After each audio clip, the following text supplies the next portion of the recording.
Bonjour à tous et à toutes et bienvenue sur la chaîne Reflet de Lune, j'espère que vous allez bien. Merci pour votre présence aujourd'hui. On se retrouve pour le tirage des énergies du mois de juillet 2023 pour le signe du Capricorne, Soleil, Ascendant, Lune ou Vénus en Capricorne. Je lance le générique, je fais le tirage et je vous retrouve juste après.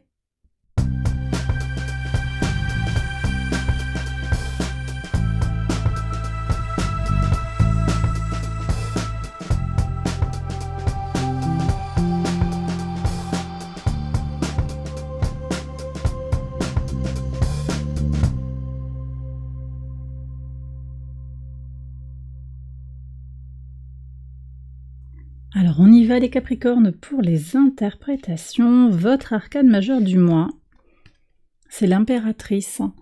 L'énergie de l'impératrice vient vous parler de fertilité, de concrétisation, des idées et des projets qui jaillissent peut-être et qui fructifient également. Avec Vénus, on parle d'harmonie, de bienveillance, d'amour, de joie et potentiellement de rencontres avec du plaisir à la clé. Des rencontres sentimentales, mais également des rencontres amicales avec beaucoup d'amitié, de joie partagée. On va regarder maintenant le message de l'oracle. On vous parle d'avancée, on vous parle aussi de l'énergie de l'eau avec la pluie. Écoutez, là j'ai un message quand même qui me dit « Après la pluie vient le beau temps ». Il est important de continuer à avancer vers votre point votre point de fuite là-bas devant. Alors ça s'appelle un point de fuite, mais c'est vraiment l'idée d'aller vers votre objectif.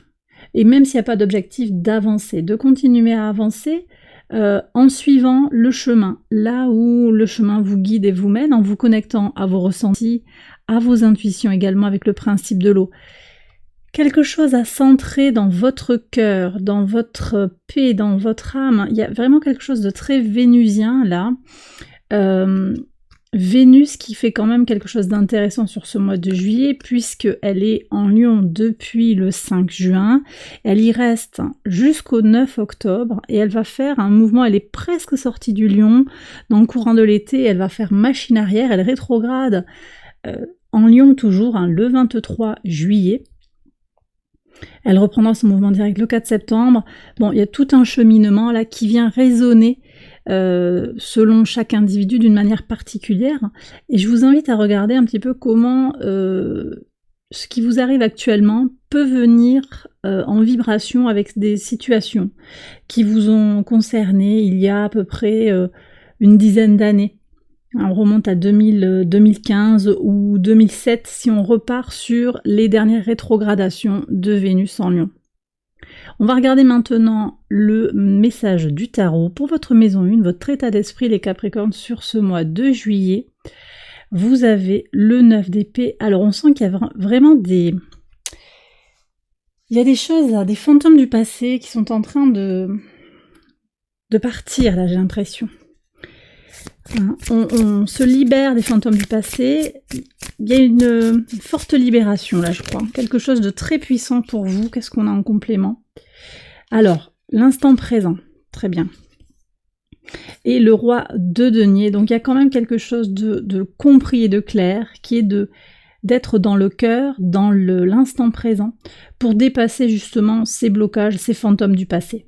Regardez devant, c'est votre énergie aussi, mais vivre avec ces doutes et ces peurs, peut-être les considérer. Il y a quelque chose aussi qui est très fort par rapport à l'idée de prendre en considération que oui, ça me fait peur, oui, ça je le ressasse, oui, en conscience, et de revenir volontairement et en conscience également à l'instant présent, parce que ça c'est le passé en fait, il n'y a rien à y faire, juste à avancer et à regarder les choses de façon très pratique. Donc vous êtes dans cette démarche comme ça, de praticité très capricorne dans l'énergie ici je vais avancer quand même, ok, il y a des choses qui fonctionnent pas tout à fait comme je voudrais, j'ai des doutes mais j'avance quand même et je me concentre sur ce que je vis maintenant. Donc une belle énergie de guérison. Moi j'entends qu'il y a quelque chose de guérisseur là, et en même temps, vous voyez, vous avez Pluton qui est revenu dans votre signe depuis le 11 juin. Et donc on est venu encore remuer un petit peu une dernière fois les choses du passé, les choses en soi. Et effectivement c'est cette énergie-là, mais vous en faites quelque chose quelque chose d'autre. Voilà, c'est la dernière rétrogradation de Pluton pour un bon moment dans votre signe, en tout cas de votre vivant, et vous savez maintenant un petit peu composer avec cette rétrogradation de Pluton qui vient questionner des choses, clairement. Alors, la maison 2, vos ressources, ah très bien, très très bien. Vos ressources, qu'elles soient matérielles ou immatérielles, hein, très connectée à son intériorité, à l'idée d'avancer. On est vraiment sur cette énergie aussi d'aller de l'avant. Avec sa famille de sang, sa famille d'âme, sa famille de cœur, il y a quelque chose aussi qui est d'avancer pour soi-même, avec soi-même. Il y a une collaboration avec soi-même. Je vais regarder ce que vous avez en maison 4. Le 6 de denier, très bien. Ici, j'ai la notion de pardon qui arrive. Le pardon, le partage, l'équité, la nécessité de guérir des choses du passé, de faire de son passé une force finalement.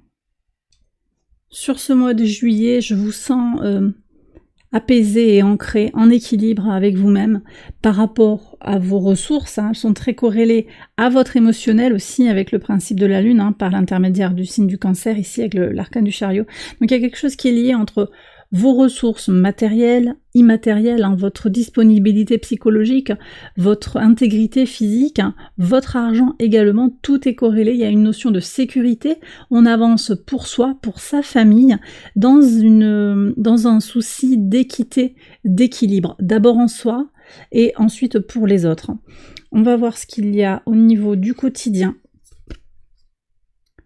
Oui, vous avez la reine de denier. Donc on a encore cette énergie de denier très présente, des choses très concrètes dans la matière, des choses qui se stabilisent, qui se concrétisent au niveau du quotidien, un sens pratique des choses pour s'organiser, pour se lancer dans des activités du quotidien, pour peut-être stabiliser une certaine routine ou la structurer de façon à pouvoir avancer en équilibre.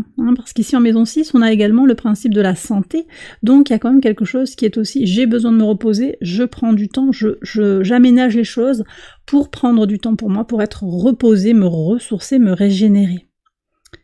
Ok, je vais regarder maintenant la maison 3 qui nous parle de communication, d'échange, des petits déplacements, le contact avec les proches. L'as de denier qui vient nous parler encore de matière, on est encore très très ancré sur les choses concrètes. Votre manière de communiquer permet aussi de faire venir à vous de nouvelles opportunités avec les proches, peut-être avec les frères et sœurs ou des voisins. Quelque chose est naissant ou renaissant. C'est possible aussi qu'il y ait une histoire de nouvelles affaires qui se montent. On va voir ce qu'il y a ici en maison 7. Oui, l'empereur. Moi, je pense que pour certains, il va y avoir des projets pour monter une entreprise, pour s'engager. Parce qu'ici, j'ai des papiers, il y a quelque chose de légal qui se profile.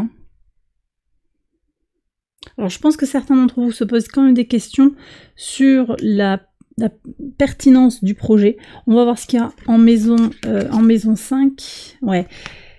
10 de bâton. Alors ici, le 10 de bâton nous dit que vous êtes en fin de cycle sur le plan de la vitalité.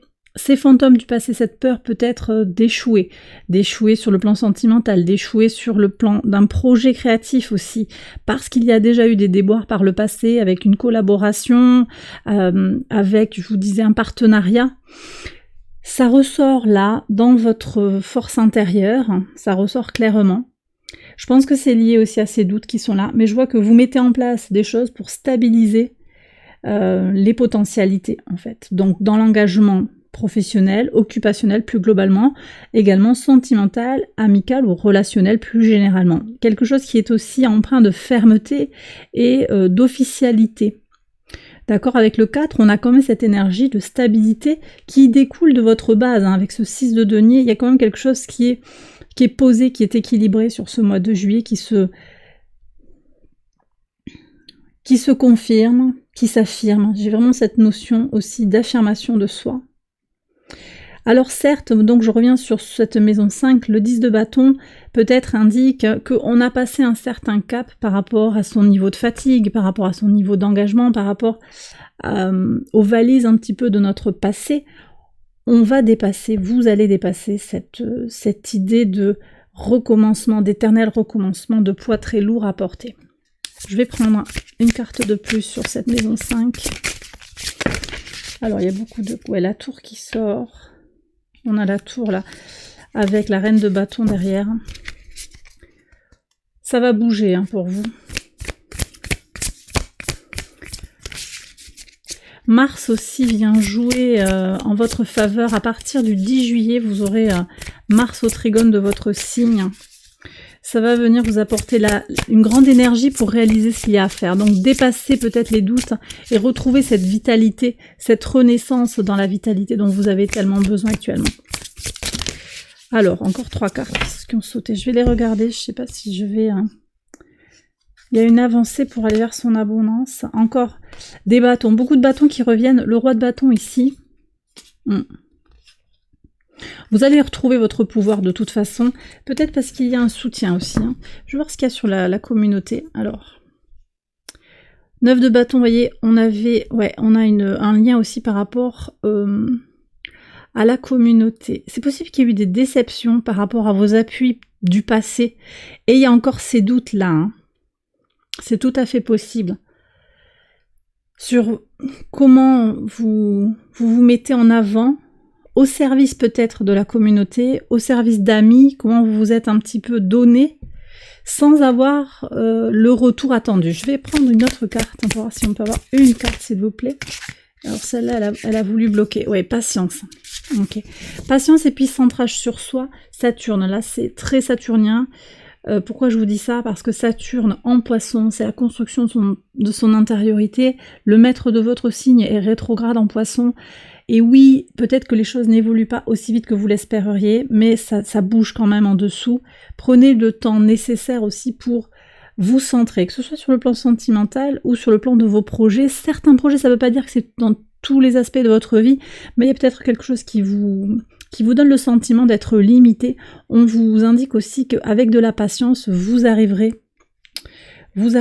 à ce que vous désirez. Ça peut être aussi sur l'idée de rencontrer quelqu'un. Mais effectivement, je vois qu'il y a eu des difficultés avec des amis. Peut-être des gens qui n'ont pas été très sincères hein, par rapport à vos projets, je le disais, ou par rapport à votre vie sentimentale. Il y a eu un double jeu peut-être là, et vous avez besoin actuellement de vous protéger, donc vous n'êtes pas complètement ouvert, peut-être complètement libre dans certaines circonstances. D'où aussi la logique hein, qui veut que dans l'engagement à l'autre, vous ayez cette fermeté de l'empereur, cette autorité, ce besoin quelque part de contrôler les choses, et en même temps ça se comprend parce que vous avez été peut-être un peu échaudé dans une relation qui vous a impacté après par ailleurs de façon plus large. Vous voyez comment ça résonne par rapport à votre situation, bien sûr, hein, vous savez que c'est une guidance générale, peut-être qu'elle ne parlera pas à tout le monde. Alors je vais continuer avec le message de la maison 8, les transformations profondes, 9 de denier. Alors ici on vous invite à aller vers... plus d'indépendance, de l'indépendance financière. Moi, je sens qu'il y a quand même cette indépendance ou cette quête d'indépendance, ça s'est confirmé ici. Il est indispensable d'aller vers sa nourriture intérieure, son indépendance matérielle, financière, mais également sa nourriture intérieure globalement. Voyez. Donc, c'est peut-être le point à développer, à enrichir, à explorer également. Je vous laisse voir comment ça résonne par rapport à votre situation. Maison 9, la spiritualité, la foi, vos valeurs. Alors, le 5 d'épée. Vous voyez, vous êtes encore dans ces doutes intérieurs, cette trahison quelque part. Quelqu'un a manqué d'éthique, hein. Quelqu'un a manqué de droiture. Potentiellement, je vous le disais, dans la communauté, quelque chose qui ne tourne pas rond, selon vous, et qui vous questionne par rapport à vos propres valeurs. Je vais prendre une autre carte. Alors, le 4 de coupe, hein, ça c'est bien. C'est une carte aussi de... Vous voyez, il y a quelque chose à laisser partir, je pense. À laisser filer. Quelque chose qui ne vous appartient pas, finalement. Et on revient sur ces énergies du doute, des fantômes du passé. C'est quelque chose sur le plan éthique, sur le plan de vos valeurs, sur le plan spirituel peut-être, ou aussi par rapport à un rapport de façon très terre-à-terre à une administration, à une formation, quelque chose qui n'a pas fonctionné. Et ce mois de juillet, c'est aussi du temps pour se protéger, prendre le temps de refaire verdir tout ça, de se remettre un petit peu dans ses propres rails pour dépasser le conflit mental. Ici, on me dit de vous dire de ne pas chercher à comprendre les choses avec le mental, mais d'une certaine manière, d'accepter les choses telles qu'elles sont, sans chercher à avoir une explication du pourquoi, du comment.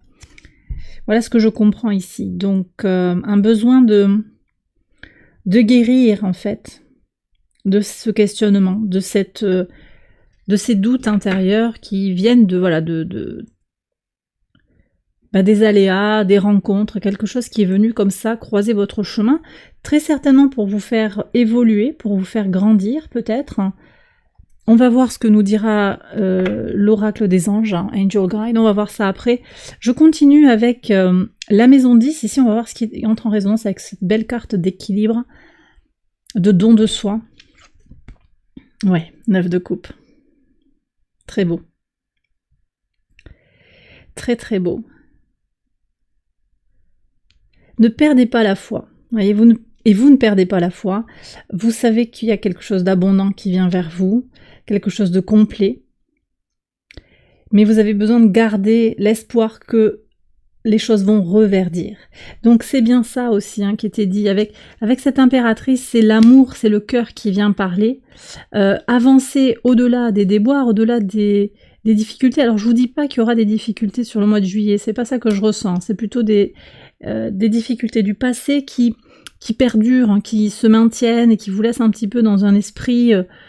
parfois, ça va peut-être être fluctuant aussi, parfois un petit peu morose ou en questionnement. Et on vous invite aussi à vous connecter à l'énergie de l'eau, donc peut-être prendre des bains, mettre simplement les pieds dans l'eau, voir la mer, des choses en contact avec le principe de l'eau, pour guérir aussi le cœur, pour guérir l'âme. Votre générosité vous sera rendue au centuple. Voilà, c'est aussi ça que je reçois. L'or, c'est pas forcément cet œuf d'or, c'est pas forcément de l'argent, c'est aussi peut-être de la reconnaissance, un sentiment de justesse, d'être à sa place. Voilà. Pour moi, c'est très clair, ça se clarifie nettement sur ce mois de juillet pour vous. Sur la communauté, on avait ce 9 de bâton, donc je vous dis, chat et chaud, craint l'eau froide, vous vous protégez. À juste titre, je pense, effectivement, au vu de ce 5 d'épée qu'on a eu sur la maison 9, je vais demander une carte supplémentaire.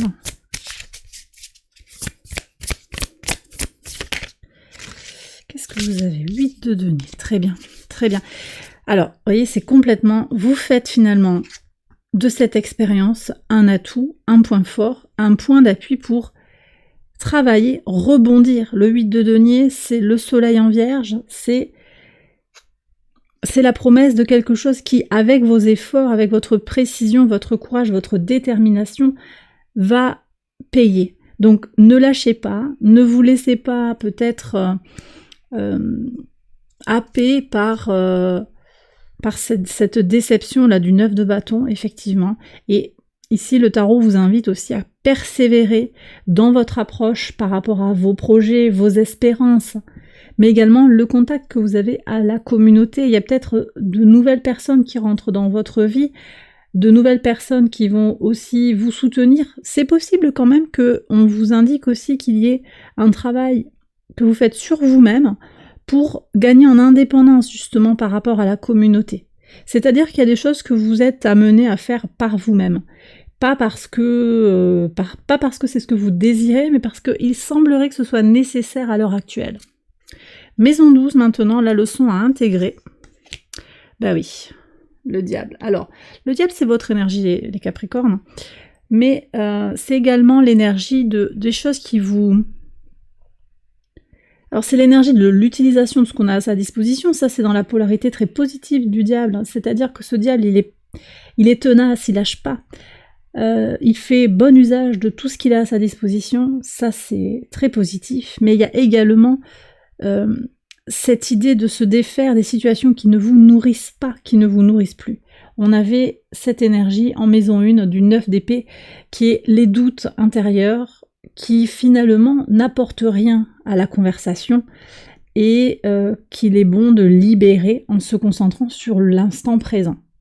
Et ici, le 9 de bâton aussi, qui indique des choses sur la relation à l'autre, sur la qualité ou la non-qualité de la relation à l'autre dans la communauté. La fausseté peut-être de certains individus qui se sont présentés comme des amis et puis qui finalement vous ont pris une idée ou vous ont doublé. Il y a quelque chose qui est comme ça, un manque de sincérité, quelque chose qui a été un peu difficile à avaler pour vous. On voit que voilà, vous gagnez en indépendance. Moi je crois que c'est ça aussi la leçon de ce tirage. Vous gagnez en indépendance, vous ne comptez pas nécessairement sur les autres pour faire ce que vous avez à faire. On va prendre maintenant le message de l'oracle. Allez, les messages de l'univers.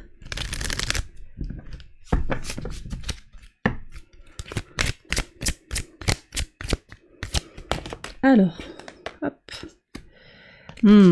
Guérison de l'enfant intérieur. Allez, 10 de bâton, tempérance. Prenez le temps de retrouver votre centre. Il y a quelque chose pour certains à faire sur la maison 5, sur l'enfant intérieur, clairement. Allez. Qu'est-ce qu'on a comme autre message? Demandez, vous recevrez. J'adore cette carte, je le dis à chaque fois, mais je l'adore vraiment parce que elle est tellement belle. Demandez à l'univers et vous recevrez. L'univers n'attend que ça, de vous guider, de vous aider. Et enfin, troisième carte, acceptez-vous tel que vous êtes. Acceptation de soi. Très beau. Très très beau. Acceptez-vous. Ici, voilà, l'oracle vous dit de vous accepter tel que vous êtes avec vos qualités et vos défauts. Vous n'êtes pas parfait, c'est ok. Simplement, vous avez peut-être des blessures à guérir. Et si vous en êtes d'accord, il y a une invitation avec cette dernière rétrogradation de Pluton dans votre signe à aller farfouiller un petit peu, à aller remuer les choses qui ne sont pas toujours agréables, surtout sur un mois de juillet, on a peut-être envie de faire autre chose. Ça ne veut pas dire que vous allez être dans un état d'intériorisation complet, mais ça peut être quelque chose qui se fait au long cours, qui se fait de façon intermittente. Enfin, voyez comment ça vient vous parler, peut-être que ça ne vous concerne pas du tout, mais pour certains, il est clair qu'il y a des choses à guérir, ça ressort de toute façon à divers endroits du tirage, donc voyez. Demandez, vous recevrez, oui, d'accord, vous n'avez peut-être pas toutes les circonstances telles que vous le souhaiteriez. Demandez, lancez vos intentions dans l'univers. Vous pouvez profiter du cycle lunaire pour le faire si ça vous parle, ou à un autre moment, de la manière qui vous convient personnellement. Et bien voilà les Capricornes, j'ai terminé votre tirage, j'espère qu'il vous a guidé, qu'il vous a éclairé. Si c'est le cas, likez, abonnez-vous, partagez, commentez également. Et puis si vous souhaitez approfondir les messages de ce tirage, je vous invite à me rejoindre sur Patreon pour une extension exclusive de cette vidéo. Donc je vous mets le lien en barre de description, ça se passe avec une contribution unique, vous pouvez accéder à toutes les extensions de mes guidances mensuelles pour le général et le sentimental. J'espère vous retrouver avec la communauté Patreon juste après. Je vous embrasse bien fort, je vous souhaite un excellent mois de juillet et je vous dis à très bientôt, bye bye.